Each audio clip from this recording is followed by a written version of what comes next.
Terima kasih untuk kesempatan siang hari ini Bapak Ibu. Mungkin sebelum saya mulai pembicaraan nanti mengenai slide saya, mungkin Bapak Ibu saya mau tanya dulu. Beberapa waktu yang lalu pernah nggak dengar tentang hamba Tuhan di Amerika yang tiba-tiba bunuh diri? Pernah? Ada 2 pendeta dan ternyata satu adalah tenaga kesehatan mental justru.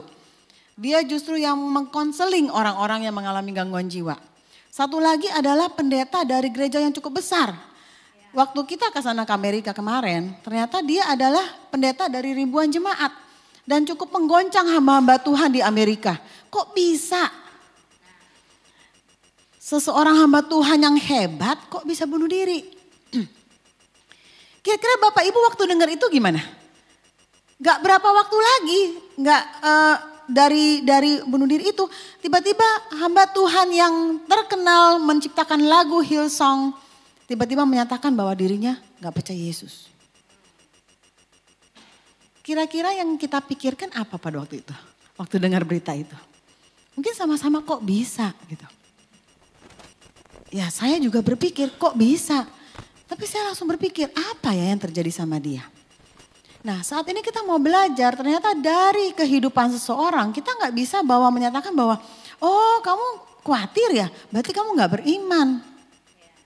Nah sekarang kita lebih jauh mendalami apa sih yang terjadi pada seseorang yang khawatir. Pada seseorang yang depresi sehingga kita tidak gampang untuk menghakimi. Ya karena ternyata ini terjadi pada tubuh kita, pada biologis kita yang dapat mempengaruhi jiwa dan mempengaruhi rohani kita juga. Walaupun sekalipun itu pendeta. Nah, Bapak Ibu lihat ini sebuah pohon. Ya, dalam kehidupan kita ini seperti pohon.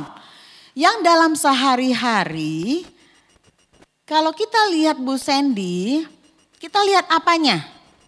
Perilakunya, kita lihat apa? Emosinya. Coba lihat sebelah-sebelahmu, kelihatannya apa? Pernah Bapak Ibu pernah tahu pikirannya? Gak pernah tahu.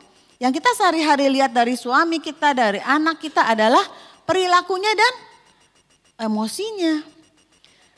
Tapi apakah itu emosi dan perilaku itu adalah buah yang kelihatan dari luar? Lalu apa yang menyebabkan emosi dan perilaku itu kelihatan? Apa? Pola pikir. Pola pikir kita yang menyebabkan emosi kita. Perilaku kita. Ya kenapa kita suka marah? Karena kita berpikir bahwa mungkin oh anak kita kurang ajar sama kita. Karena semua dari pola pikir. Nah pola pikir ini bisa dipengaruhi oleh otak. Perubahan pada otak ini mempengaruhi pola pikir kita. Saya mau perkenalkan namanya apa yang mempengaruhi pola pikir kita atau pola pikir kita mempengaruhi apa di otak kita. Ada yang namanya kimia otak. Apa Bapak Ibu? Ya kimia otak yang bahasa kerennya adalah neurotransmitter. Jadi kimia yang bekerja pada otak. Yang disebutnya apa? Serotonin dan dopamin. Kita semua punya, gak mungkin gak punya. Serotonin adalah feels good chemical. Rasa senang di dalam otak kita, rasa happy yang membuat kita tuh rasanya kayaknya kalau lagi habis olahraga kok rasanya fit banget ya. Rasanya happy, itu namanya serotonin. Ya serotonin tuh bisa dibangkitkan dari olahraga, ya kita kumpul sama teman-teman ibu-ibu arisan habis itu happy-happy itu serotoninnya lagi tinggi tuh. Ya. Nah, dopamin itu adalah kimia otak yang bikin kita semangat. Ya kan? Yang bikin kita wah bergairah. Tapi apa yang terjadi kalau ini turun? Ya, apa yang terjadi kalau ini banjir? Banjir ya Bapak Ibu. Bukan hanya berlebihan. Ya. Nah, apakah serta-merta perubahan kimia otak itu terjadi tiba-tiba? Enggak. Ya, ada beberapa hal yang menyebabkan kimia otak itu bisa berubah. Penyakit bisa menyebabkan kimia otak berubah. Apa aja? Kencing manis? Kencing manis yang tidak terkontrol, ya itu akan menyebabkan hormon stresnya tinggi. Ada lagi namanya hormon stres. Ya, atau kimia otak yang menyebabkan kalau stres itu keluar tuh. Namanya kortisol. Kortisol itu toksik buat otak, beracun buat otak. Jadinya orang yang stresnya tinggi gampang lupa. Ya kan? Kenapa? Karena dia mempengaruhi konsentrasinya turun. Jadi Bapak Ibu ya ini dengarkan baik-baik. Kalau pada usia di atas 60 tahun stresnya tinggi lebih baik diobati. Karena dia akan mempercepat pikun, penyakit pikun. Ya karena kortisolnya meningkat. Nah kortisol ini yang membuat otaknya itu jadi menciut. Ya karena dia toksik buat hipokampus. Hipokampus tuh otak yang bagian memori. Itu. Nah apalagi kencing manis, tiroid. Tiroid juga bisa mempengaruhi. Ya obat-obatan juga bisa mempengaruhi. Narkoba bisa mempengaruhi kimia otak berlebihan. Terus ada, kalau masalah gimana? Ada, bisa. Tapi apakah masalah selalu membuat perubahan otak? Belum tentu. Nah, ini disebutnya alarm Bapak Ibu. Alarm nomor 1 adalah kalau kita punya masalah. Nyala. Terus langsung kimia otak kita langsung adrenalin meningkat. Oke, gue mesti apa nih? Oke, gue mesti beresin ini, ya kan? Caranya gimana ya muter otak? Supaya utang terbayarkan. Oke, saya mesti jual ini. Udah. Itu alarm 1. Alarmnya nyala terus. Ya, masalah nggak selesai. Udah jual macam-macam, utangnya masih ada. Terus gitu ya. Dan sudah diancam-ancam untuk masuk penjara. Alarmnya nyala terus kan? Sudah mulai khawatir. Di sini sudah mulai khawatir, nggak bisa tidur. Ya kan, udah mulai kok kayaknya deg-degan. Itu baru alarm 2. Nah, lebih baik masalah diselesaikan di sini. Kenapa? Karena kalau tidak diselesaikan, alarmnya terus nyala, dia akan jadi alarm 3. Alarm 3 sudah mengalami gangguan. Ya karena gangguan-gangguan yang dialami kayak tadi cemas, susah tidur, sedih, itu sudah berlanjut terus-menerus. Sehingga masuk kriteria gangguan jiwa. Nanti saya akan kenalkan apa itu gangguan jiwa. Jadi jangan menganggap, wah lu gangguan jiwa. Mungkin di antara kita semua ini pernah mengalami gangguan jiwa. Ya. Siapa yang gak pernah cemas? Cemas terus. Nah kita lihat. Saat ini saya mau kenalkan ada yang namanya gangguan cemas, gangguan depresi, skizofrenia paranoid, bipolar, OCD dan panik. Ya, saya akan coba terangkan dengan bahasa yang sesederhana mungkin. Gangguan cemas, intinya gini, ini teorinya. Gangguan cemas adalah kalau Bapak Ibu dalam 24 jam, ingat 24 jam tapi dipotong tidur ya, itu lebih banyak cemasnya daripada enggaknya. Ya, dan berlangsung terus-terusan. Itu sudah masuk kriteria apa? Gangguan cemas. Jadi tadinya mungkin ada sesuatu masalah terjadi. Tadinya cemasnya cuma itu doang. Tapi lama-lama hal kecil kita cemasin. Ya, sampai anak kita yang biasa sekolah sehari-hari juga kita cemasin. Jadi gampang cemas ke semua hal. Ya, nah kalau lagi cemas nggak enak tuh. Debar-debar, ya kayaknya keringetan, terus rasanya kayak bisa gemeter. Pada beberapa orang ekspresinya bukan cemas, tapi apa? Sakit kepala terus, sakit mah terus, ya. Jadinya apa? Kerjanya apa? Shopping dokter. Ya kalau di Siloam, saya praktek di Siloam Kebun Jeruk. Kalau di Siloam Kebun Jeruk ada dokter penyakit dalam yang kalau misalnya pasiennya terus-menerus datang, dia bilang gini, stop datang ke saya. Kamu sudah bagian di atas, yaitu saya. Begitu, saya kan gak gila dok. Udah ke atas aja. Kenapa? Karena biasanya pasien sembuh. Habis itu gak balik lagi ke dia. Biasanya begitu. Ya kenapa? Karena sakit mahnya gak sembuh-sembuh seperti tadi, pohon tadi. Buahnya keluar terus, kenapa? Akarnya gak dicabut. Ya. Jadi cemas itu bisa manifestasinya bisa macam-macam, bukan hanya cemasnya aja tapi bisa ke badan, disebutnya psikosomatik. Psikosomatik itu adalah gangguan fisik akibat psikis yang tanpa sadar. Ya, tanpa sadar kita alamin. Saya pernah dirujuk oleh Dokter Saraf, ya, seorang istri, seorang ibu, dia sakit kepala terus, udah diperiksa di MRI semua normal.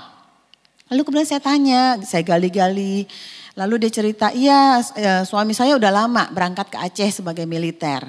Oke, dan 2 bulan yang lalu suami saya menikah lagi. Perasaan ibu gimana? Enggak apa-apa tuh dok, gitu. Sedih gak? Enggak. Marah gak? Enggak. Kan memang diizinkan di kita untuk punya istri 4. Oke. Lalu gali-gali lagi akhirnya si ibu juga terangkan bahwa dia anak dari seorang militer. Dari kecil dia dibiasakan untuk kalau lagi nangis nih bapaknya bentak. Kamu tidak boleh nangis. Stop nangisnya. Jadi dari kecil dia terbiasa apa? Tidak berekspresi. Jadi ketika dia sedih, ketika dia marah, ketika dia merasakan apapun dalam perasaannya, dia tidak biasa untuk mengekspresikan perasaannya tapi badannya yang berekspresi. Entah itu sakit kepala, entah itu mah. Seperti itu. Nah, ini adalah gangguan cemas. Nah, Bapak Ibu di sini ada tesnya. Ya, tes yang sederhana. Apakah kita mengalami apakah kita mengalami kecemasan atau tidak? Ini nomor 1 ya, ini agak kepotong. Ya, rasa cemas, khawatir atau gelisah ya. Dalam 2 minggu terakhir ya Bapak Ibu ya. Dalam 2 minggu terakhir apakah kita mengalami ini? Ya, di foto aja, semua pada punya kamera ya, jawabnya nanti mungkin di rumah. Ya, GAD 7 namanya. 0 tidak sama sekali. 1 beberapa hari, banyak hari atau setiap hari. Ya mungkin bukan buat kita juga tapi buat orang sekeliling kita juga bisa. Sudah? Udah difoto? Oke, penilaiannya. Apakah kita mengalami kecemasannya ringan, sedang atau berat? Lagi? Mau ulang lagi? Oke. Lebih simpelnya nanti minta slide-nya sama panitia. Boleh kok. Ya. Jadi jelasnya adalah kalau kita membuat kita jadi fungsinya jadi berkurang, tadinya kita rajin kerja jadinya kok kayaknya sekarang malas. Nah, itu sudah mulai ada gangguan. Kita lanjut sama depresi karena ini hampir sama. Nanti saya akan terangkan secara cemas dan depresi. Nah, depresi. Depresi itu adalah mood yang turun. Bisa sedih, ya kan? Bisa rasanya hampa, bisa rasanya bosen, moodnya turun. Lalu kedua adalah kehilangan minat, kayak males ngapa-ngapain. Ya kan? Kehilangan minat. Sekarang biasanya kita hobi baca, kok sekarang baca udah gak enjoy. Biasanya kita hobi arisan, kok sekarang ketemu temen males. Ya, kehilangan minat. Lalu kemudian energi berkurang atau cepat letih. Saya biasa kok kerjain ini sehari-hari, biasanya juga gak apa-apa, kok sekarang kenapa cepet capek ya gitu. Nah 3 ini sudah memenuhi kriteria depresi. Baru ada bonusnya apa? Konsentrasi kurang, ya kan nggak bisa konsentrasi. Susah tidur atau kebanyakan tidur, maunya tidur terus. Terus malas aktivitas. Nah sekarang tahu cemas atau depresi ringan, sedang, berat itu apa? Pertama kalau ringan kita mengalami gangguan aktivitasnya adalah aktivitas berat. Jadi yang berkurang atau menurun adalah kegiatan yang berat. Misalnya apa? Anak-anak misalnya remaja mau ujian. Aduh rasanya kayak berat banget. Terus rasanya kok kalau suruh prospek orang melakukan sesuatu yang baru rasanya kayak males banget ya. Tapi pekerjaan sehari-hari masih bisa dilakukan. Masih bisa enjoy. Kalau depresi atau cemas yang ringan, ibu-ibu udah bergabung sama yang lain, udah happy lagi. Udah olahraga, udah happy lagi. Konseling sama Bu Sandy udah nangis-nangis, udah lega. Itu cuma ringan. Ya kan? Tapi kalau udah tingkat sedang, ya kan? Oke lah bisa happy, ya kan? Tapi balik lagi, sedih lagi.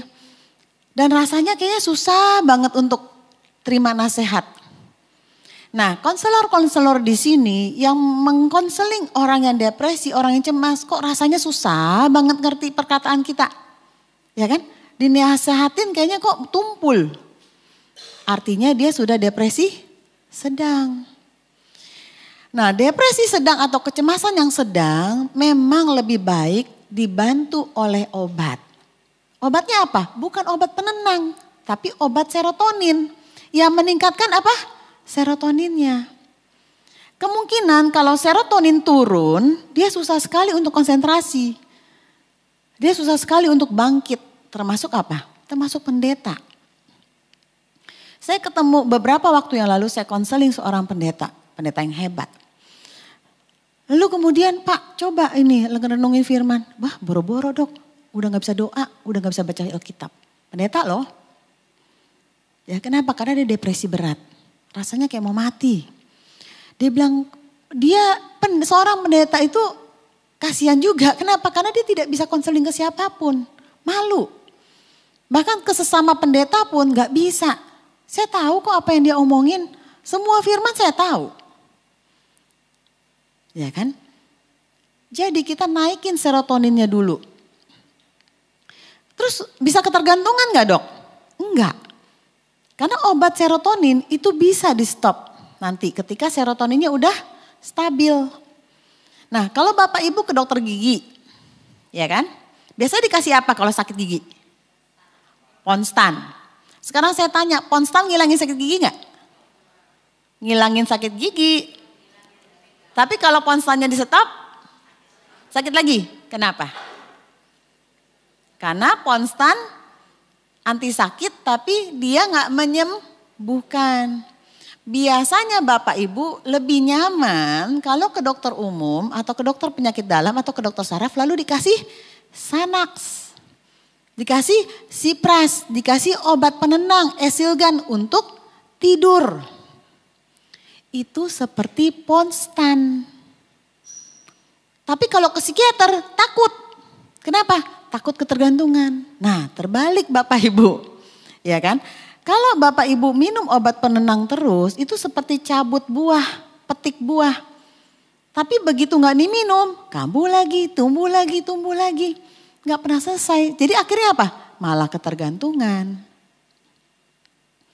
Ya, kalau kita sakit gigi bukan hanya Ponstan yang dikasih tapi harus antibiotik. Antibiotik gak ada rasanya. Ya kan, karena dia tunggu waktu bekerja. Sama obat serotonin tunggu 2 minggu baru bekerja. Tapi dia menyembuhkan, Kenapa kok bisa lama dok? Harus lama. 2 minggu aja udah sembuh. Tapi dia kenapa mesti lama dulu? Misalnya minimal 6 bulan. Supaya stabil. Supaya serotoninnya terus tinggi. Dan tidak akan kambuh-kambuh lagi. Tujuannya itu. Ya. Beda sama penyakit jiwa yang misalnya kayak skizofrenia, paranoid, beda. Kalau depresi bisa stop obat kok. Cemas juga bisa. Yang penting dikasih serotonin, bukan obat penenang. Kalaupun dikasih obat penenang, awal-awal aja supaya nggak cemas. Tapi juga nggak usah dosis tinggi. Karena obat serotoninnya belum bekerja. Kalau obat serotoninnya udah bekerja, antibiotiknya udah bekerja, butuh Ponstan lagi nggak? Enggak, kalau sakit giginya udah nggak ada nggak perlu Ponstan lagi kan. Nah logikanya seperti itu ya Bapak Ibu ya. Jadi kalau depresi berat apalagi kalau sudah disertai ingin bunuh diri. Itu udah harus ditanganin. Pada anak remaja dan pada lansia depresinya nggak kelihatan sedih. Lebih kelihatan apa? Marah-marah. Kenapa anak remaja sekarang banyak yang depresi? Karena kebanyakan main gadget. Waktu tidurnya jadi berkurang. Anak remaja itu energinya banyak sekali keluar. Sehingga kebutuhan tidurnya harusnya lebih banyak daripada dewasa. Tapi anak remaja sekarang justru kurang tidur. Kenapa? Udah bikin PR, udah apa? Tapi dia main gadget, main game sampai akhirnya malam-malam besok pagi harus bangun sekolah. Begitu juga akhirnya pulang sekolah gak tidur siang, dia main gadget lagi. Main gadget fun gak? Fun. Tapi main gadget istirahat gak? Enggak. Sehingga tanpa sadar otaknya terus kerja. Sehingga suatu saat dia merasa overtired, capek. Itu yang membuat dia gampang untuk marah-marah atau depresi. Ya, jadi atur waktunya. Boleh main gadget? Boleh, tapi dibatasin waktunya. Mungkin weekend aja. Kalaupun sehari harus batasin berapa. Tapi kalau lagi ujian tidak boleh main gadget. Kenapa? Otak kamu akan capek. Ya, jadi gak bisa berpikir jernih. Jadi akhirnya apa? Banyak pasien-pasien saya yang mau putus sekolah. Ya dipikirnya depresi karena bully lah. Karena bully kan lagi ngetren. Tapi kalau saya lihat-lihat bullynya juga sama aja waktu zaman kita sekolah. Dipecandain lah. Dulu ya dibilang gemuk lah, dibilang si pesek lah. Emang itu bully? Ya bercandaan doang. Tapi jadi gampang tersinggung kenapa? Ya karena tadi depresi. Jadi sensitif. Ya. Nah, schizophrenia paranoid. Schizophrenia paranoid ternyata banyak terjadi di kalangan kita. Orangnya sih seperti biasa, tapi kok tiba-tiba bisa ngerasa bahwa kayaknya mau jahat deh sama gua. Ya kan? Dia merasa bahwa kok orang ngomongin dia, padahal enggak. Atau dia bisa dengar suara-suara tapi tidak ada orangnya. Dia bisa melihat bayangan-bayangan, bukan bayangan aja ya, penglihatan-penglihatan tanpa orang lain bisa lihat. Ya kan? Lalu kemudian dia merasa diikutin, diawasin. Ini bukannya gila Bapak Ibu, bukan. Tapi karena kimia otaknya yang berlebihan. Tadi dopaminnya banjir. Jadi karena kimia otaknya yang tidak seimbang atau dopaminnya banjir, sinyal-sinyal yang dihasilkan salah. Tapi pasien si penderita itu mengalaminya nyata, semua nyata.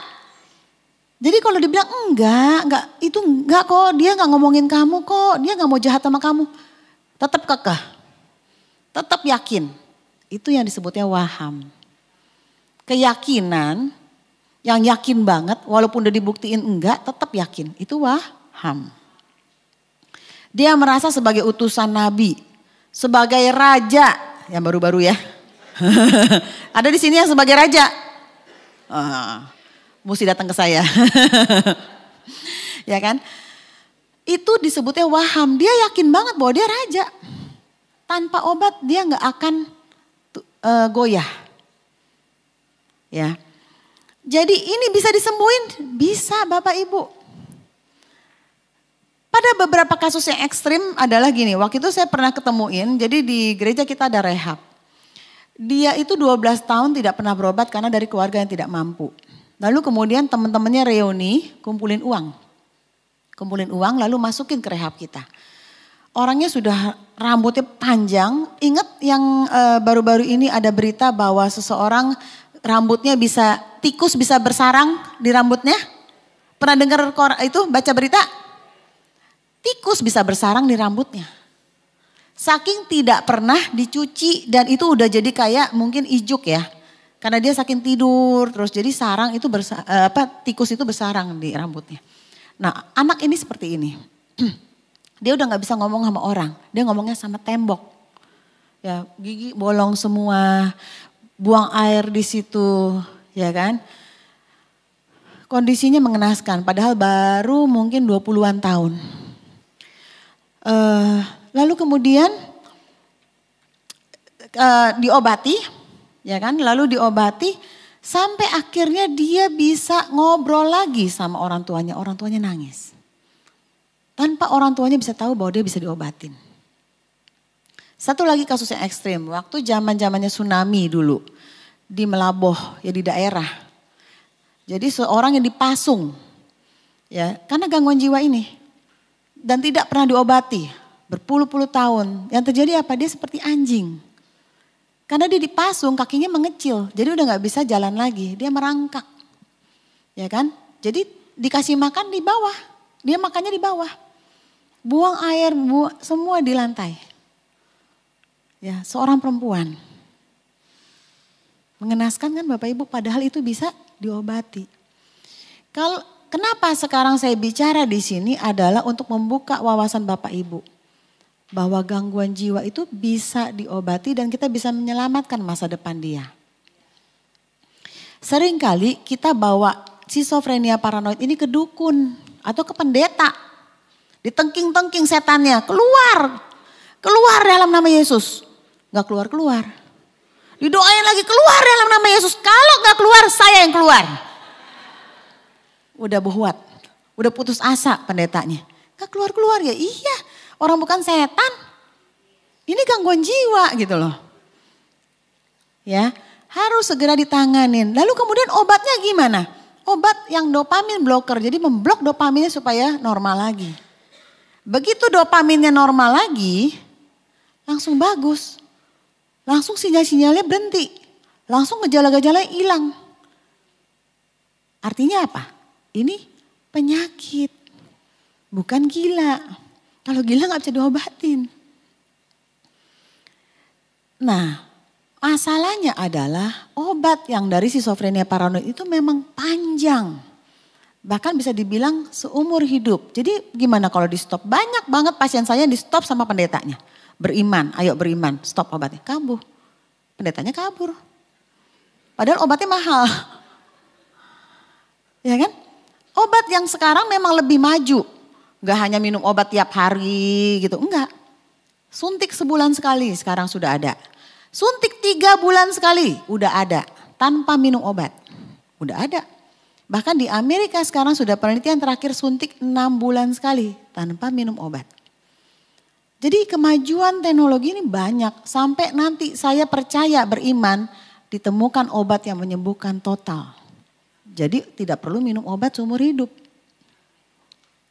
Ya, tapi semua di bawah kontrol dokter.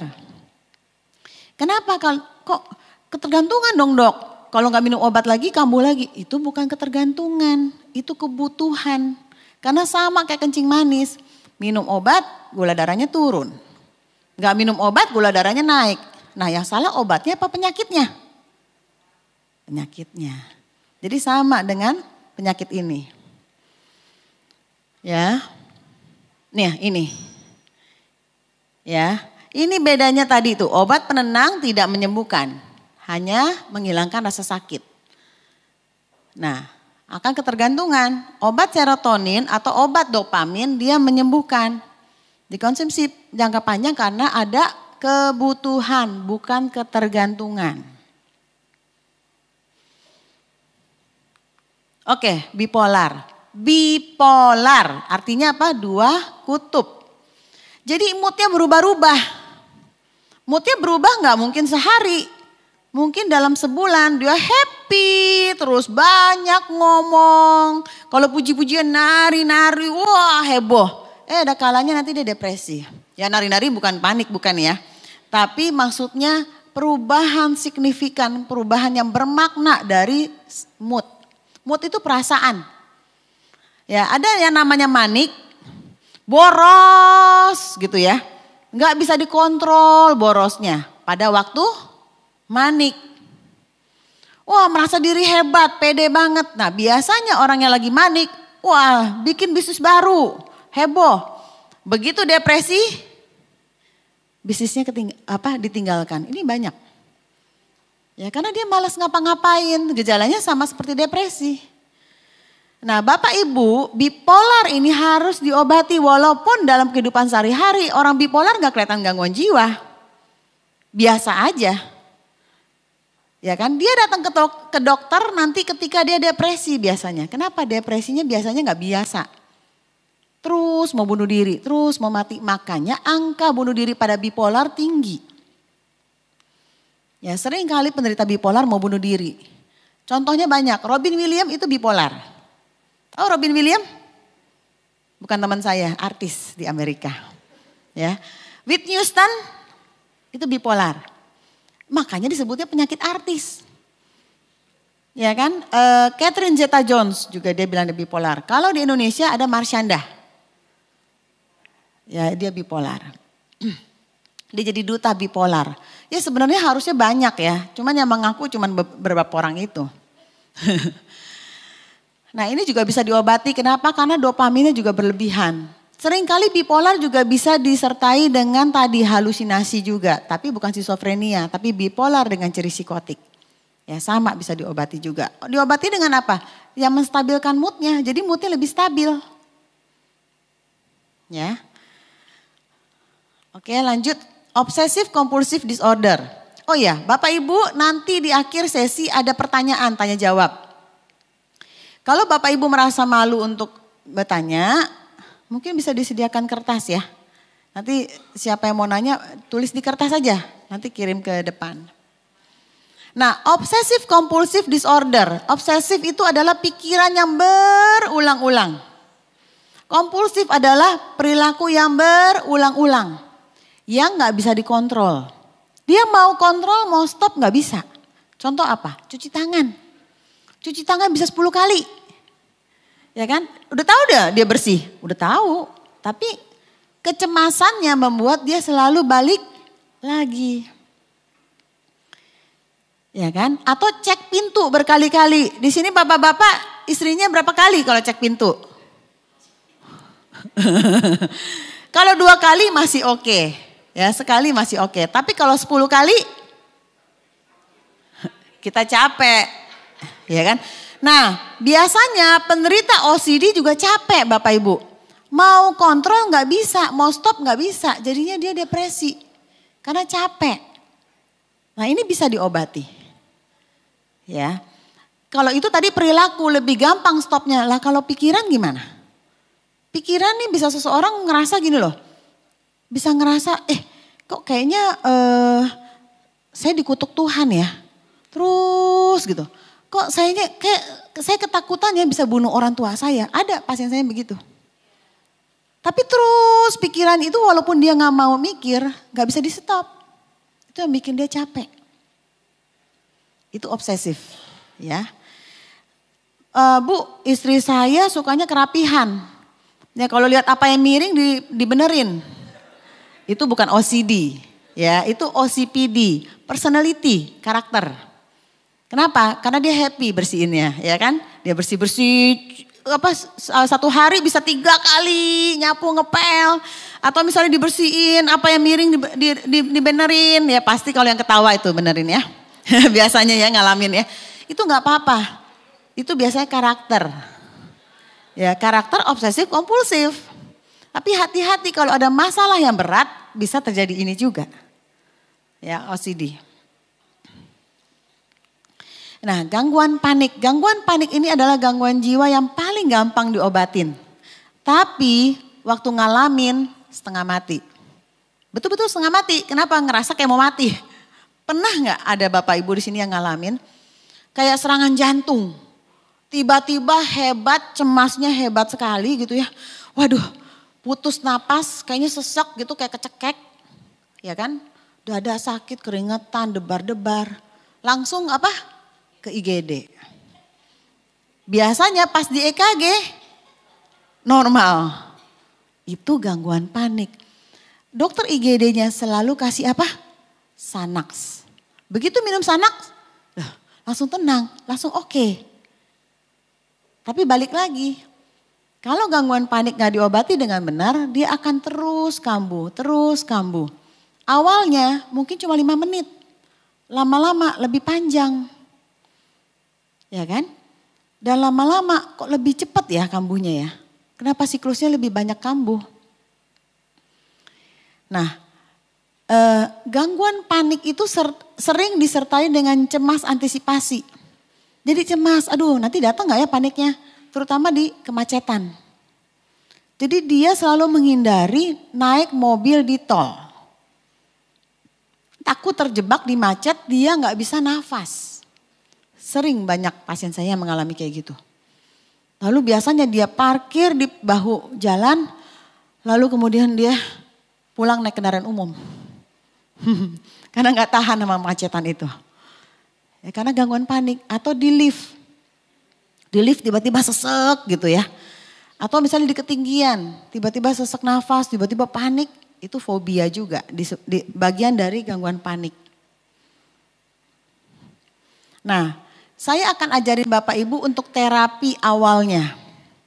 Baik itu gangguan panik, gangguan cemas maupun gangguan depresi. Yaitu apa? Terapi relaksasi. Apa? Nah, terapi relaksasi itu terdiri dari 2. Latihan nafas sama yang kedua stretching. Latihan nafas itu 4-2-6. Apa? Ya, tarik nafas 4 detik. Tahan 2 detik. Keluarin 6 detik. Ya, terus-terusan.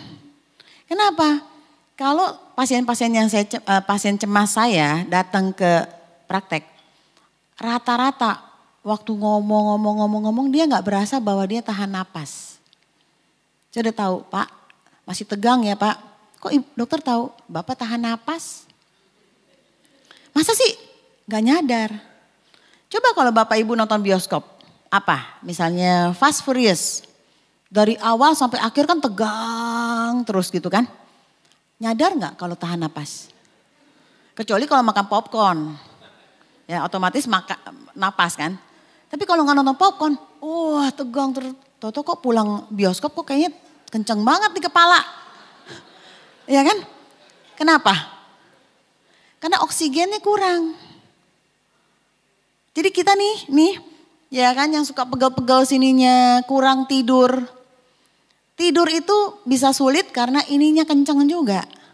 Nah ininya kenceng bisa karena kita nafasnya enggak teratur. Karena tegang, sepanjang hari tegang.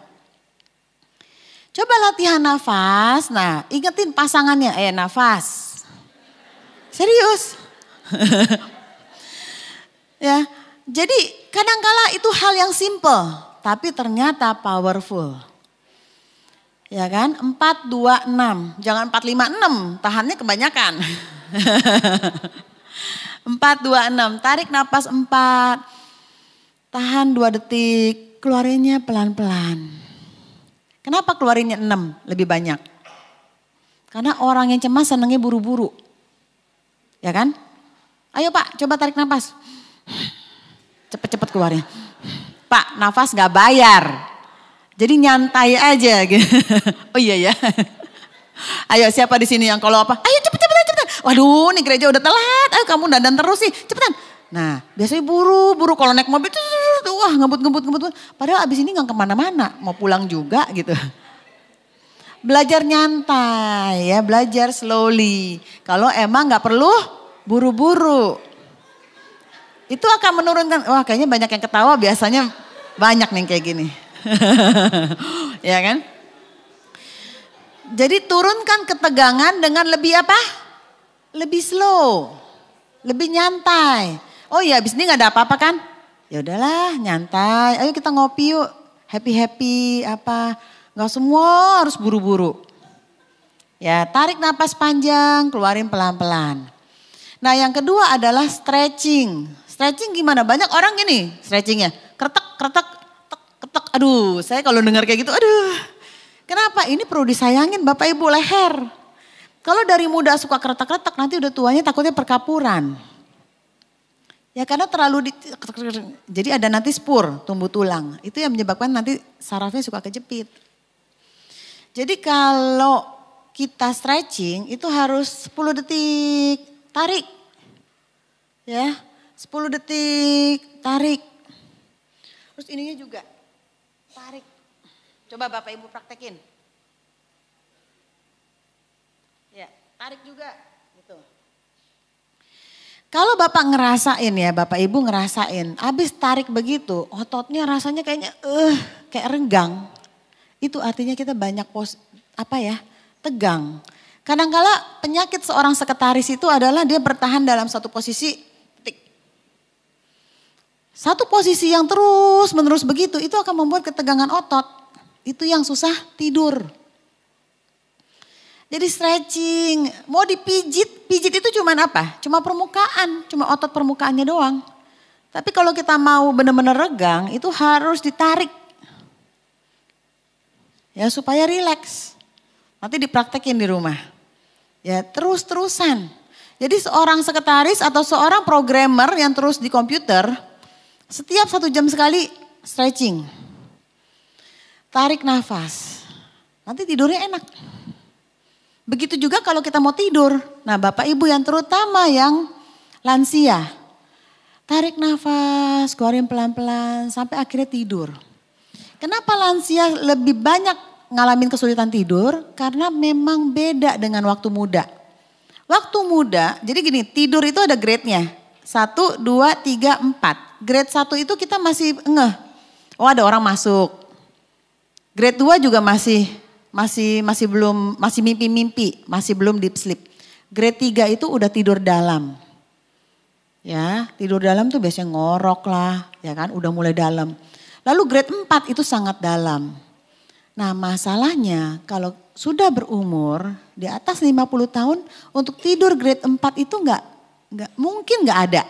Cuma grade 3 doang. Udah grade 3 sebentar, dia naik lagi ke grade 2, grade 1. Nanti turun lagi, begitu terus. Nah, seringkali seorang lansia menganggap bahwa saya nggak tidur loh.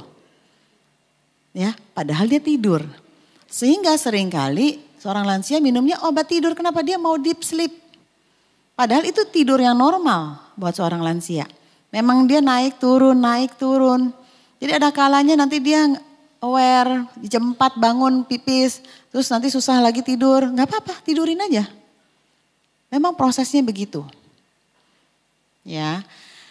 Dan itu akan membuat dia cemas. Cemas malah jadi susah tidur. Oke, sekarang terapi yang berikutnya. Tentang apa tadi? Pikiran. Tadi kita ngomong tentang pikiran itu adalah akar dari sebuah pohon. Bapak Ibu mau gak hidupnya happy? Mau gak dalam keluarga rukun-rukun? Ya kan? Sehat jasmani, sehat rohani, sehat jiwa.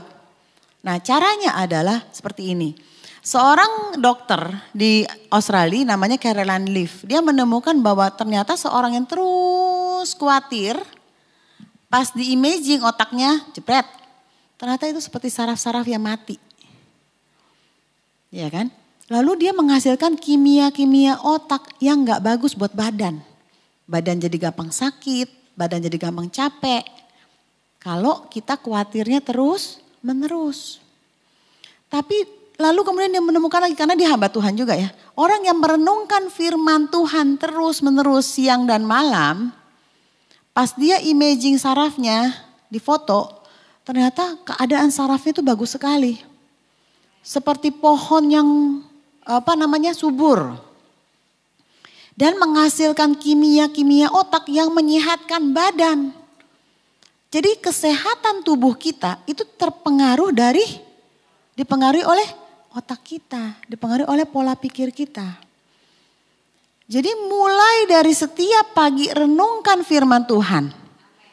Dan itu terus menerus. Apa persoalan kita saat ini? Khawatir? Khawatir tentang apa? Masa depan? Ya kan? Apa jangan-jangan kita seperti kayak peramal?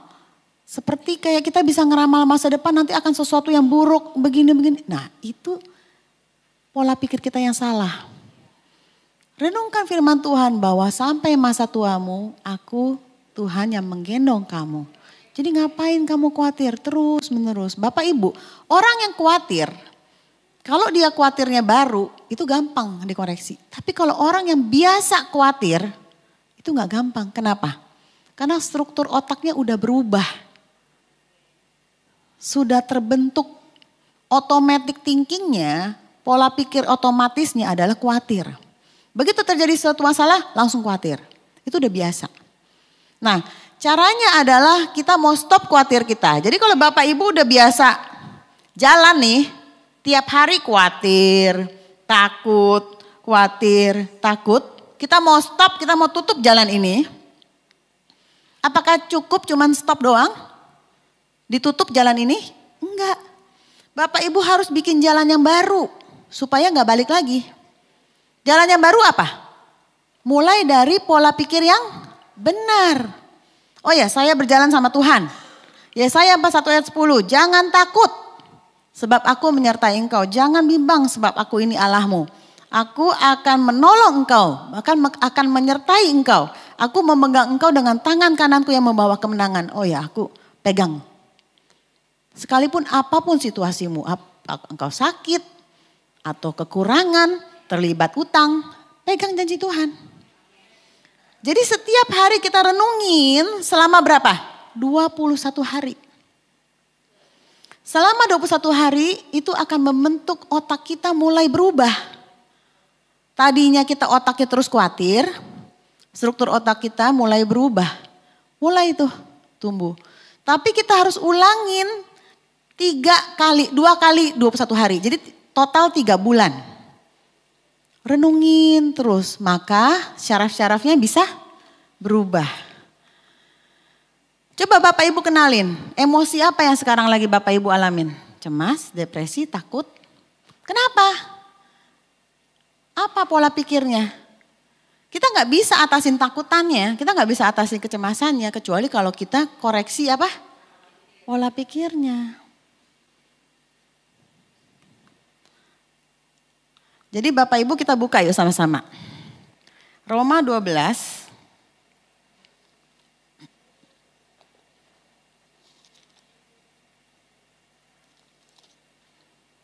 Roma 12 ayat 1 sampai 2.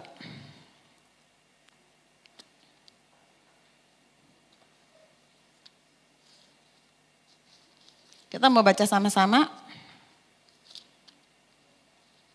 Sudah ketemu?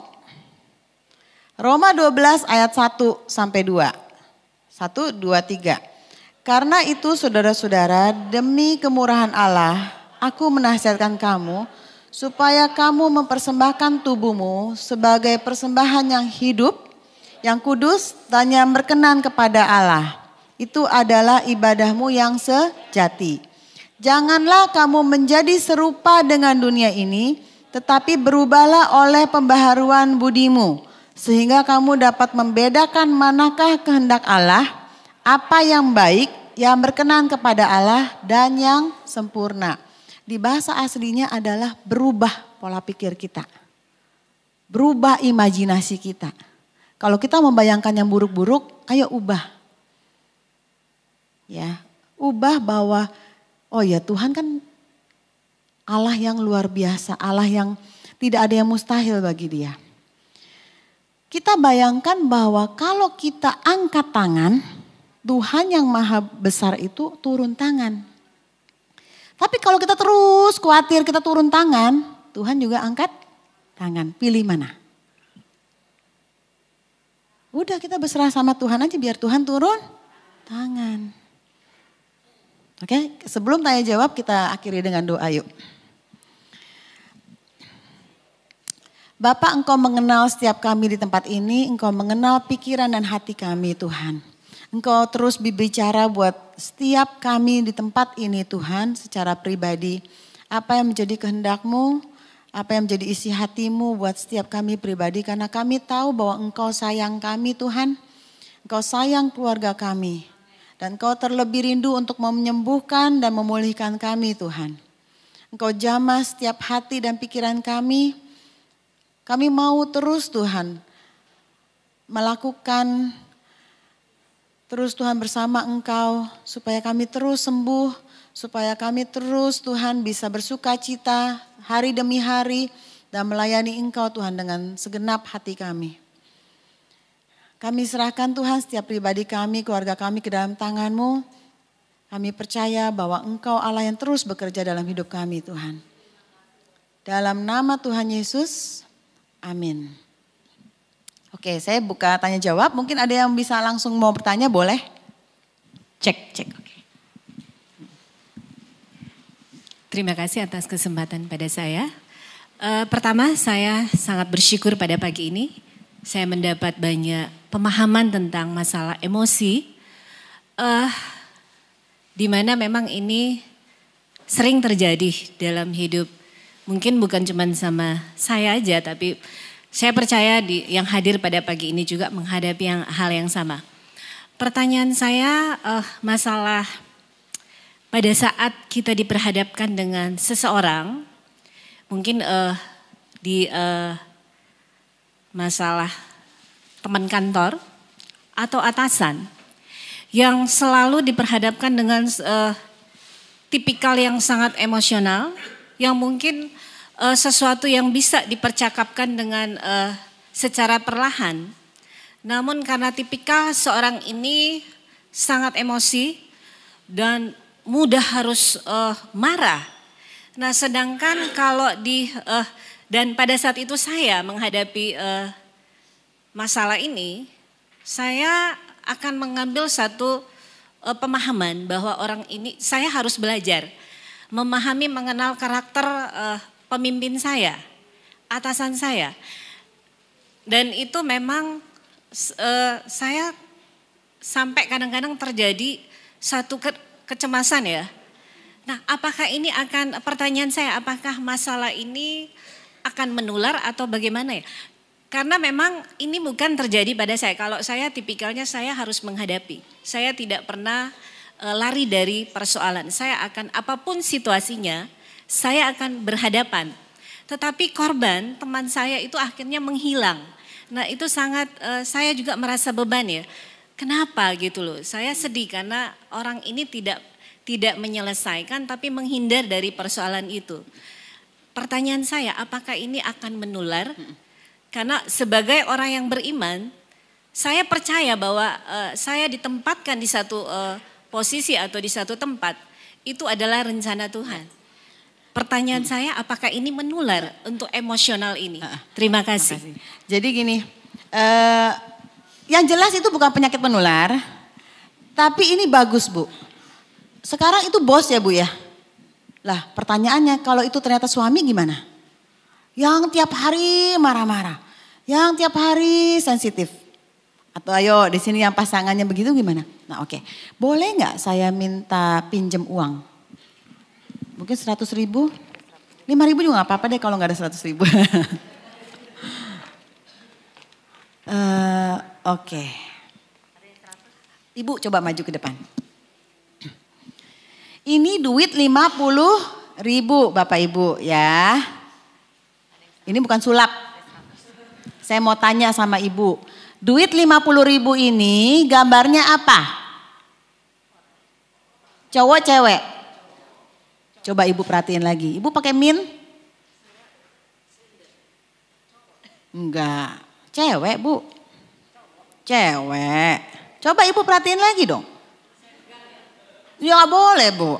Lihat aja. Yakin? Enggak, saya yakin saya benar cewek. Ibu yakin benar? Salah Bu. Ibu salah. Gimana sih Bu? Ibu salah, saya yang benar. Gimana sih? Kita jadi main drama nih. Sekarang saya tanya sama Ibu, kenapa saya bilang perempuan? Jangan jawab, Ibu. Karena itu pemahaman Ibu. Enggak, saya yakin perempuan. Ayo, kenapa saya bilang perempuan? Karena itu pemahaman dan penglihatan Ibu. Enggak, gambarnya uang enggak. Ini bukan halusinasi saya, tapi benar-benar saya lihat 50.000 ini perempuan. Cara pandangnya aja Ibu. Ya. Oke. Ibu masih belum nangkep. Kenapa saya bilang perempuan? Oke. Iya. Ini perempuan Bu? Saya lihatnya dari. Iya betul. Bagus. Sudah ya. Sekarang saya tanya, siapa yang salah, siapa yang benar? Kok bisa? Kita beda pendapat loh.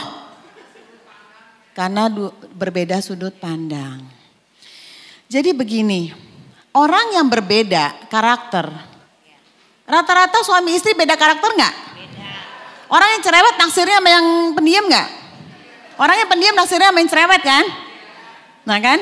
Orang yang mungkin soft gitu ya, naksirnya sama orang yang ngambil keputusan tegas. Tapi ya dia punya kelebihan, punya kelemahan. Orang yang tegas juga otomatis apa? Ngomongnya tajam juga. Ya kan? Nah orang yang cerewet otomatis juga ngomel juga kan Bapak Ibu ya. Jadi nggak bisa kita dapat pasangan yang perfect. Pasti ada kelemahannya juga. Nah, suami istri seringkali memperdebatkan sesuatu, ya, mempertahankan pendapatnya, tapi masalahnya bukan ini yang dimasalahin, tapi kata-kata bego, masa lu gak tahu sih itu perempuan? Enggak, laki-laki. Nah, gara-gara itu saling melukai. Padahal nggak ada yang salah, sama-sama benar. Tapi si istri merasa lu gak menghargai pendapat gua. Ya kan bolak-balik gue salah melulu. Yang suami siapa sih yang nyalain lu? Emang bener kok begini. Nah salah-salahan. Padahal cuman dari dua sudut pandang yang berbeda. Kalau suami istri 80% perceraian Bu. Konflik dalam rumah tangga karena ini. Perbedaan pendapat. Will sama Pil itu cuma akibat. Karena terus berantem, akhirnya dicari Will, cari Pil. Juga bos sama bawahan, sudut pandangnya pasti beda. Apalagi dia dengan karakter tertentu. Karakter yang mungkin di sini mungkin pernah tahu foto karakter? Karakter merah kuning, wah ekspresi. Jepret, kalau marah, habis itu udah dia lupa. Tapi orang hijau, udah tertancap-tancap, panahnya kemana-mana, ya kan nangis-nangis. Begitu ngomong, iya kemarin kamu ngomong kalau aku nih bodoh gini-gini. Kapan aku ngomongnya? Lupa dia. Aduh. Ya kan? Nah biasanya kalau suami istri saya suruh tes dulu deh karakter.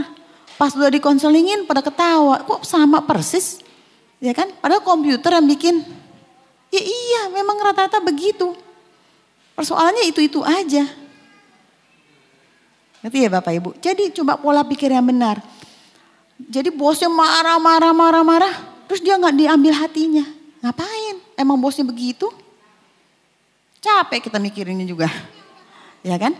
Ya udah coba berpikir benar. Memang bosmu punya cara begitu. Itu caranya dia. Dia bukan menyerang kamu pribadi bahwa kamu bodoh. Pernah saya punya pasien. Dia bisa atasannya padahal dia orang yang memegang kunci loh. Jadi kalau sebuah travel tuh nggak salah dia yang punya network kemana-mana untuk ini. Tapi bosnya itu orang Hong Kong ya. Terus ngomong bahwa kamu bego, kamu bodoh, kamu apa terus ngomong supaya dia supaya dia nggak keluar, supaya dia nggak bisa kemana-mana. Akhirnya ketika dia berobat gitu ya, itu pola pikir yang benar. Akhirnya dia bilang oke, saya ngomong sama bos saya mau pindah. Aduh kalau dia mau pindah, semua travel mungkin ambil dia. Karena dia orang kuncinya.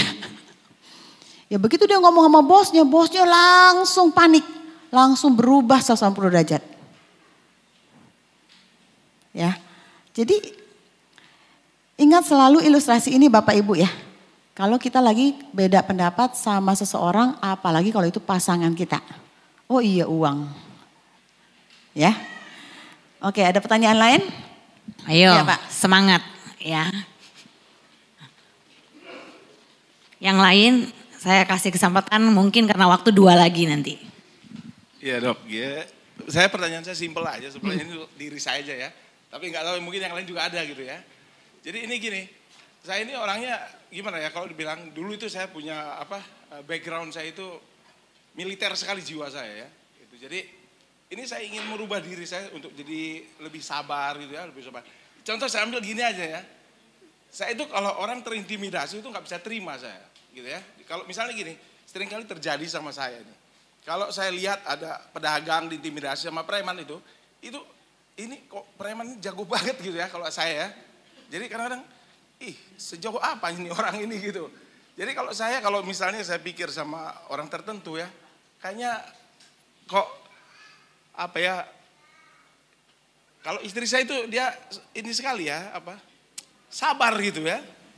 Kalau saya ini preman lama banget ini sikat aja sama saya gitu kalau saya. Saya malah terus terang aja kalau istri saya tahu banget ya. Kan preman 12 pun saya hadapin aja itu. Nggak peduli saya berapa, dia pun tahu ya. Jadi ini udah terjadi 3 kali malah sama saya. Di Bali banyak. Jadi saya kayak gini, sama orang yang sopan, lembut gitu, saya bisa ini ya. Saya sangat hormati banget gitu. Tapi ketika saya berhadapan sama orang-orang yang keras gitu, ini makanan gitu loh. Gitu saya itu malah gitu. Nggak ada saya takutnya itu, terus terang aja nggak ada takutnya. Tapi saya kadang-kadang berpikir gini, apa karena pengaruh dulu jiwa saya militer banget. Terus terang dok ya, saya itu tes akabri aja 3 kali saya. Saya di Caba 1 kali, terus sekolah pesawat tempur saya 1 kali.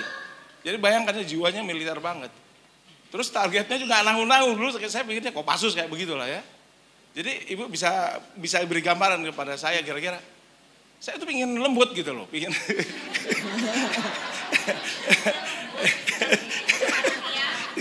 Jadi ini maksud saya mungkin di sini bapak-bapak mungkin malu bilang gitu ya. Tunggu Pak, lembut tuh bukannya begini kan Pak ya, endang, bukan kan Pak ya? Bukan. Nanti militer, jadi dari luar militer berhati. Sebetulnya saya tahu hati saya itu lembut. Saya kalau melihat yang orang terhinakan, orang susah itu, saya bisa nangis saya. Ya, melihat orang tersusahkan saya bisa nangis itu. Tapi kalau lihat di preman di jalan belentang-belentang gitu, coba ini sama saya dulu gitu kalau saya. Cobain dulu gitu, nanti kamu udah tahu kamu seperti kemungkinan karakter Bapak itu merah kuning. Merah kuning Bapak tuh orangnya spontan, betul nggak? Spontan, tapi Bapak punya kelebihan tuh apa? Belas kasihan. Orangnya tuh untuk belas kasihan ke orang yang susah, apa tuh Bapak punya jiwa itu, ingat itu. Nah kedua adalah caranya Pak. Caranya coba, kalau dulu pakai cara preman, sekarang berjiwa preman, tapi berpola pikir firman, bukan preman, firman Pak. Jadi coba Bapak berpikir, oh ya caranya apakah saya harus dengan fisik?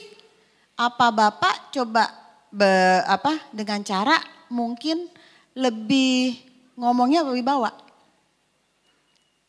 berwibawa gitu loh Pak. Karena ingat status Bapak anak Tuhan. Gitu. Coba pola pikirnya aja. Jadi Bapak sekarang mungkin ada apa-apa pikirin dulu, jangan spontan aja. Karena orang merah kuning itu spontan, emosi juga spontan. Ya kan? Oh ya lebih baik mungkin gue ngomong aja deh gitu.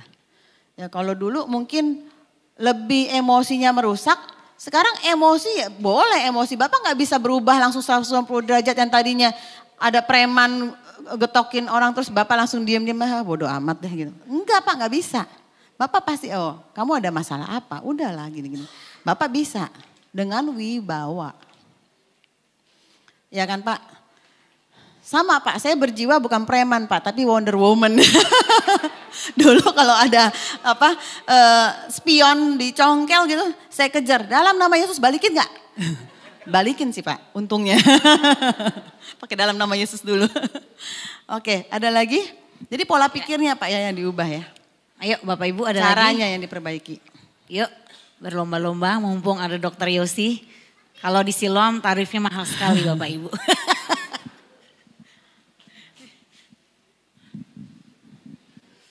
Selamat pagi Bu Dokter. Ya. Terima kasih atas apa yang disampaikan pagi ini, menjadi berkat sekali bagi saya.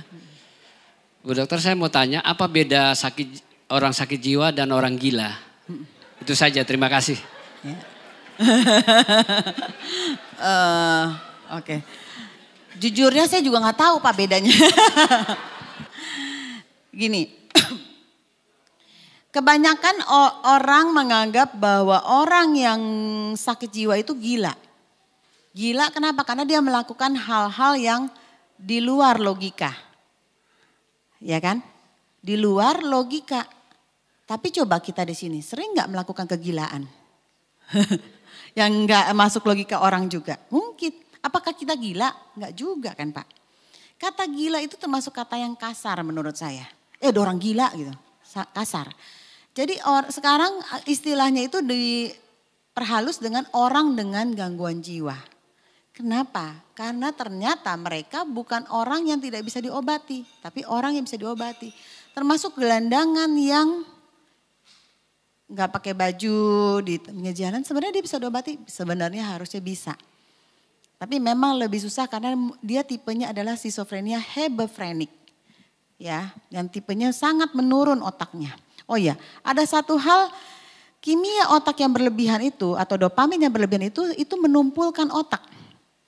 Jadi membuat otak tuh makin lama sel otaknya mati. Ya jadi makanya kita jaga supaya dengan obat penyakitnya nggak kambuh, supaya otaknya tetap bagus. Saya punya pasien yang sangat bagus sekali, skizofrenia paranoid. Kuliah di ITB ketika ospek dia mengalami gangguan jiwa. Tiba-tiba ketakutan, minta maaf sama semua orang. Dia dibawa ke Jakarta ke saya, lalu akhirnya orang tuanya bilang gini, saya itu aja deh keluarin anak saya nggak mau anak saya stres. Enggak Bu, diobati kok 2 minggu juga udah kelar, bisa balik lagi sekolah. Ah ya bener dok, bisa. Akhirnya balik lagi ke ITB walaupun dengan usaha. Lalu kemudian setiap ujian khawatir, aduh dok udah deh saya pindah aja deh ke Jakarta. Enggak, tetap sekolah. Dengan skizofrenia paranoid, tapi udah sembuh. Udah diobatin, udah sembuh, tetap obatnya berjalan.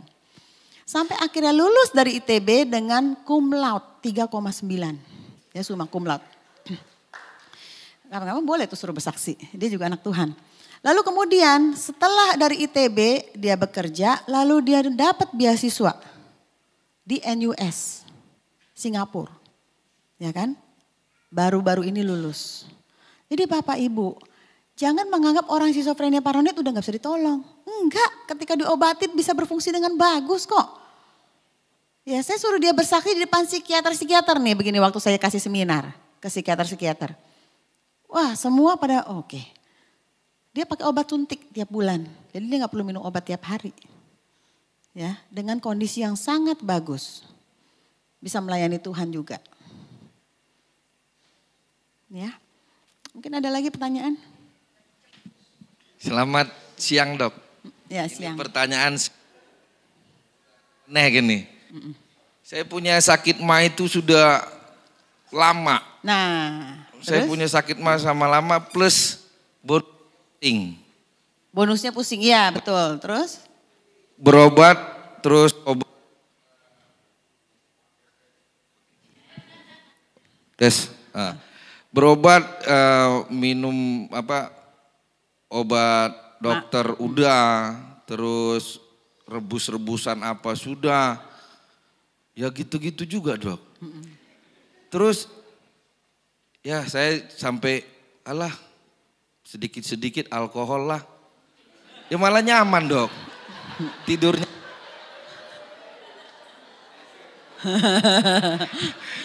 Ini pengakuan jujur Bapak Ibu, jangan diketawain ya. Terus? Justru kalau saya mesti ada stok gitu, tapi porsinya memang saya pakai logika yang nggak membahayakan lah, sedikit-sedikit lah.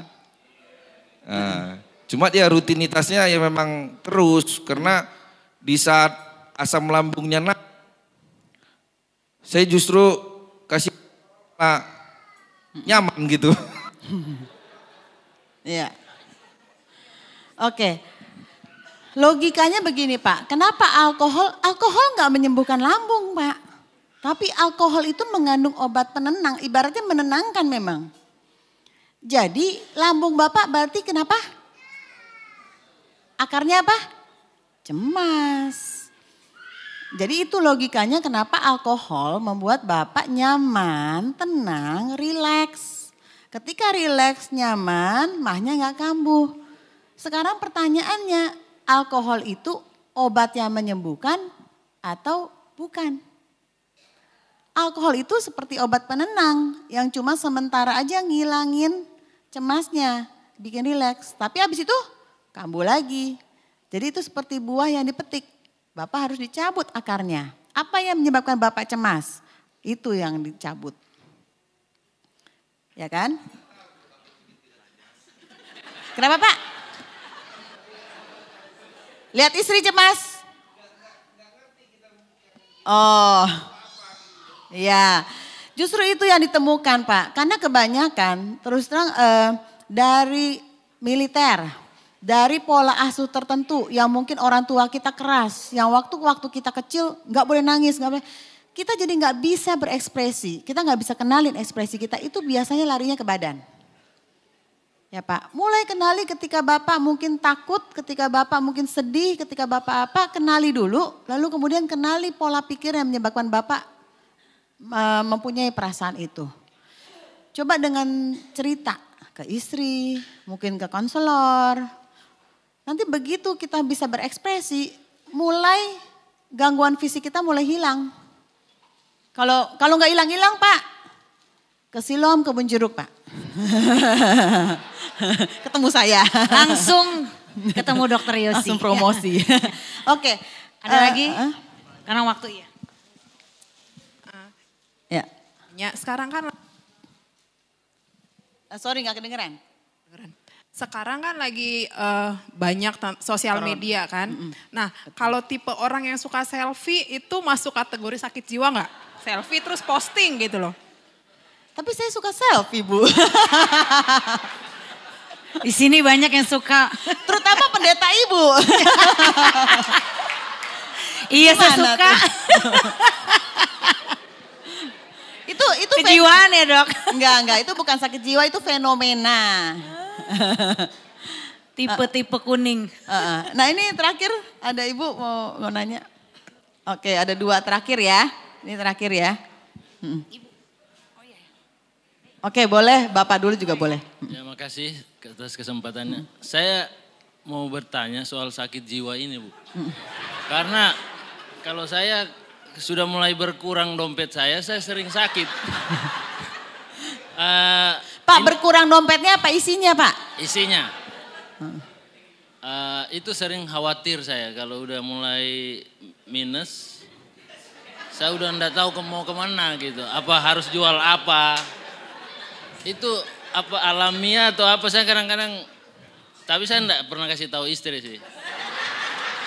Pak, Bapak nggak pernah kasih tahu istri, tapi sekarang Bapak kasih tahu jemaat, Pak.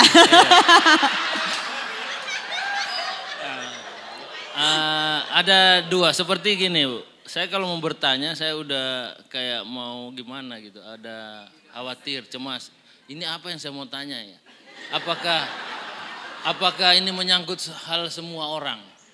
Tapi saya pikir itu saja. Terima kasih. Iya, makasih. Ini bagus. Jadi gini, coba Bapak lihat pola pikir Bapak. Karena nggak usah, nggak hanya Bapak. Pasien saya, seorang pengusaha yang kaya raya. Dia pengusaha properti, kepercayaan dari Ciputra dan lain, dia kontraktor. Ya, ketika anaknya lulus dari Amerika, anaknya itu agresif, lebih agresif dari bapaknya. Jadi proyek ini, proyek ini, proyek ini, proyek ini. Semua proyek Pak, kalau kontraktor ngerti. Tidak akan dibayar sampai berapa persen jadi baru dibayar. Tapi bapaknya bingung, kenapa? Semua supplier kenalnya bapaknya kan. Jadi awal-awal ketika mereka bangun proyek, kan supplier nagih utang kan. Pusing bapaknya, aduh akhirnya jadi depresi. Datang ke saya, mau mati. Ya kan? Utangnya berapa Pak? Mungkin 2M. Itu bukan utang loh ya. Tertunda. Kan proyeknya belum jadi, belum jadi berapa persen. Jadi belum dibayar kan? Lalu kemudian saya tanya asetnya, rumah di Singapura ada, rumah di Ancol ada. Gara-gara 2M dia mau mati Pak. Sekarang logikanya apa? Ngapain dia cemas, ngapain dia depresi, orang dia duitnya banyak kok. Ya kan? Nah itu adalah pola pikir yang membuat kita jadi seperti tidak bisa berpikir jernih. Alangkah bagusnya Bapak bisa ngomong sama istri. Kenapa? Istri itu punya lebih jiwa yang lebih tenang. Jadi dan istri bisa mengatur keuangan Pak. Oke, kamu khawatirnya apa? Orang kita cukup kok. Nah seringkali kita berpikir cemas, kita berpikir takut karena kita tadi ada ayatnya kalau kita terusin di Roma 12 ayat 3-nya. Kamu memikirkan lebih dari apa yang kamu patut pikirkan. Sedangkan sebenarnya kalau kita sehari-hari hidup cukup. Udah enough. Tuhan bilang enough, cukup. Makan cukup. Anak sekolah cukup. Tapi kita mau berpikir nanti saya nggak bisa beli. Nah itu jangan dulu. Tapi istri nanti bisa mengelola gitu ya. Oke ini uang ditabung, ini apa. Nanti akan dijelaskan sama Ibu Sandy tentang mengelola keuangan. Ya, oke Pak. Yuk terakhir Bu. Ya, selamat siang Bu Dokter. Ini sebenarnya saya juga bingung ya, karena saya dengar dari yang lain kurang lebih kasusnya sama. Jadi untuk yang lansia, biasanya mereka kan ada kakak saya mertuanya juga begitu. Jadi dia udah lansia, udah nggak bisa apa-apa. Dia ngelihat kebakaran, dia ngelihat kayak ya di apa kayak di zaman Jepang ya. Nah ini juga terjadi. Jadi ngelihat ada orang padahal kita kan nggak ngelihat ada orang lain.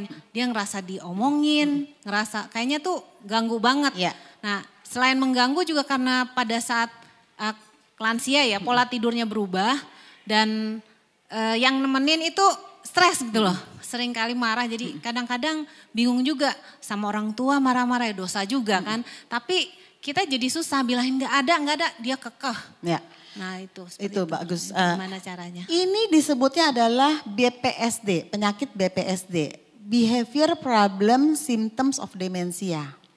Jadi orang yang mengalami gangguan pikun atau demensia itu seringkali disertai dengan gangguan perilaku. Dia marah-marah karena menganggap bahwa pembantunya nyuri duit dia. Ya marah-marah karena merasa ada orang yang mau jahat sama dia. Dia dengar suara-suara gak ada orangnya. Dia bukan skizofrenia. Tapi karena penciutan otak. Otaknya kena bagian yang seperti skizofrenia itu. Itu bisa diobatin. Harus diobatin. Nah demensia sendiri gangguan pertamanya adalah gangguan memori. Lupa. Tapi ingatan jangka jauhnya masih ingat sekali. Lupanya akan segera. Jadi udah dijawab nih, saya udah jawab, ibu nanya lagi. Ya kan, saya jawab nanya lagi. Terus menerus seperti itu. Sampai akhirnya makin lama makin buruk. Karena demensia itu tidak ada obat yang menyembuhkan. Hanya ada obat yang memperlambat. Jadi makin lama makin buruk. Jadi kalau dokter ketemu penderita demensia, yang diterapi bukan dianya, tapi keluarganya. Loh, iya. Kenapa? Karena keluarganya harus diedukasi. Harus diedukasi bahwa orang tua kamu sudah mengalami demensia yang kamu harus siap. Karena makin lama akan makin buruk. Kedua adalah mulai siapkan segala sesuatunya. Kasih kamar mandi anti sleep. Ya kan? Jangan ada yang gundukan-gundukan. Kenapa? Orang yang demensia awareness-nya kurang. Jadi gampang jatuh. Jadi nanti masalahnya adalah dia jatuh patah tulang. Ya, jadi harus disiapkan dan dia harus ngomong ke seluruh keluarganya oh demensia. Jadi harus siap, harus sabar. Ya. Oke, ini sudah berakhir. Nah, ini saya kasih buku buat masing-masing Bapak Ibu, boleh dikasih ke orang lain tentang depresi. Ya, boleh ambil. Saya punya banyak. Saya mungkin serahkan. Bilang apa sama-sama Bapak Ibu. Terima kasih Dokter Yosi. Tuhan memberkati.